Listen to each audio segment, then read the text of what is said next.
Hey everyone, this is Michael with the Central Kansas Library System.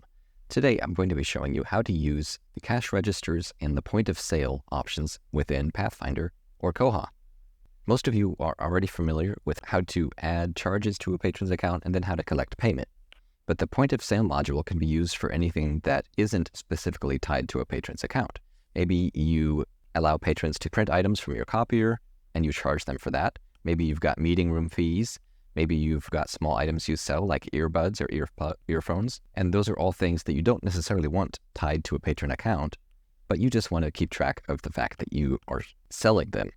And you can do that through the new point of sale module. Now, you're not going to be able to see this module unless you actually have the specific permissions. So if this is something that your library wants to use, let me know and I can get you set up for it. Before we look at that though, I want to take a bit of a deep dive into what the charges look like. This is a list of the debit types, or the different codes that you can use when patrons pay for something, so you can keep track of what it is. Right now, we've got some sample ones set up. We've got a code for copies, we've got one for earbuds, for faxes, and then we have lost and damaged items, we've got manual fees, we've got meeting room fees, and then some other ones. Over here, we have set a default amount, so the default amount for copies is 10 cents, for earbuds is $1, and so on. Even if you have a default amount set here, you can still change it when you're charging the patron. Over here, under Available For, we see a couple of different things. Anything that's available for invoicing means that you can charge this directly to a specific patron on their account. Anything that's available for sale means that you can also use this for point of sale, and it wouldn't necessarily be connected to a specific patron's account. You can also decide whether this charge blocks a patron from checking out or not. Will a charge of this type block them from checking out if it's over the fine limit? Now, individual libraries don't have the ability to set these up on their own, but if you do need something set up for invoicing or for sale, let us know here at CKLS and we can set your library up to do that. Now that we know what types of items we can sell and how much they cost, I want to show you quickly that we also have to set up cash registers. Now, this is something that I will already have done for your library. You don't have to do this yourself, but I want to show you what it looks like. So we're going to have a cash register name and a description. Yours will just be called your library's name, and then you will be set for your library so that when you pay for a patron at your library, it's going to default to this cash register. And for the initial float, this is the amount that you keep in your cash drawer and balance out at the end of the day and start out with at the beginning of the next day. So some of you might not even have a cash drawer where you balance it out every day. And if you don't, then you can just make this 0 and it will still work. Now that we've talked about cash registers as well as the types of things you can sell, let's look at the point of sale module itself. I'm going to click on the point of sale module. And now we've got some options. Here on the left, we see the items for purchase. These are the debit types that were marked as available for sale. And we can find the one we want and then click on the add button. Let's say we need to add a meeting room fee and we need to add some faxes. Now, those appear over here on the sale column. So we can see our meeting room fees, $50, we want one of those, faxes, $1, and we have one of those. If we need to change anything over here, we can actually click. So if we need to change the meeting room fee from 50 to 75, we can change that. And let's say we actually faxed 5 pages, not just one. So we can change the quantity to 5, and it will do the math for us. So we have a total amount of $80.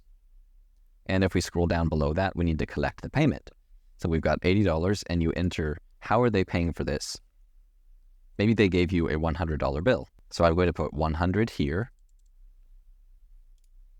And now it tells us we need to give $20 and change. We also need to select a payment type. We can select either cash or check, and they're giving us cash, so I'll do that. And then we need to choose which cash register we're using. Again, this is going to default to the cash register for your library, so most of the time you shouldn't have to change that at all. And then I'm going to confirm this, and it gives me a pop-up box that tells me I need to give them $20 and change.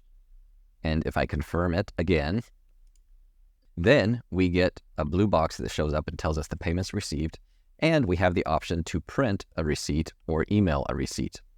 If we choose to print it, it's already got a pre-formatted receipt that we can print off and give to the patron. Or if we choose to email it, we can just enter in an email address to send the receipt to. Now, let's say we want to look at some reports or get an idea of how much is being spent and what balance our cash register should be. If you're using this, you're always going to look at this at the end of the day at least, if not more. Over here on the left, we have a couple of options under cash management. We can look at the transaction history for this specific cash register, or we can look at the cash summary for the library.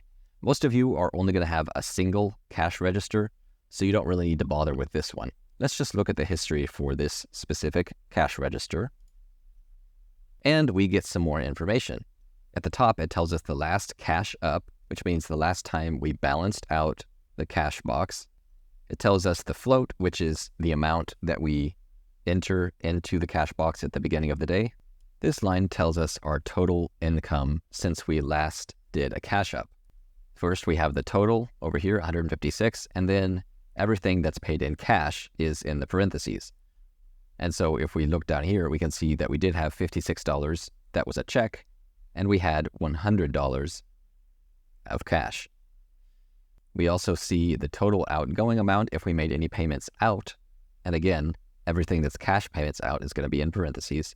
And then down here, we have the total amount bankable. This is going to be the total cash that we need to deposit at the end of the day. It's not counting the check.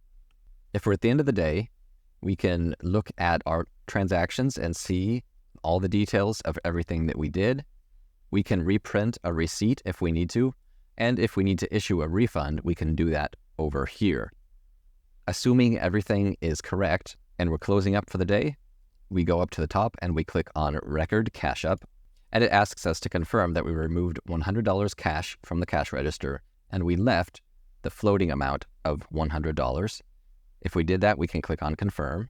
And now it's been updated to tell us the last cash up was November 8th at 11:45, and all of these numbers here have been reset, as well as the transactions. If we scroll down further, we can look at older transactions by putting them in the calendar and then clicking on Display, and it will show us those things. And then if we go down to the very bottom, it tells us who did the cash up and when. So we can see we had a cash up on November 8th at 8:23, and we had another one at 11:45, and it tells us the total amount that we got, positive or negative, from the last cash up. We can always click over here to see a summary of that. Now, depending on how your library wants to keep records, you could print this to keep track of your cash drawer each day, or you could print this page before you cash it up. It's kind of up to you.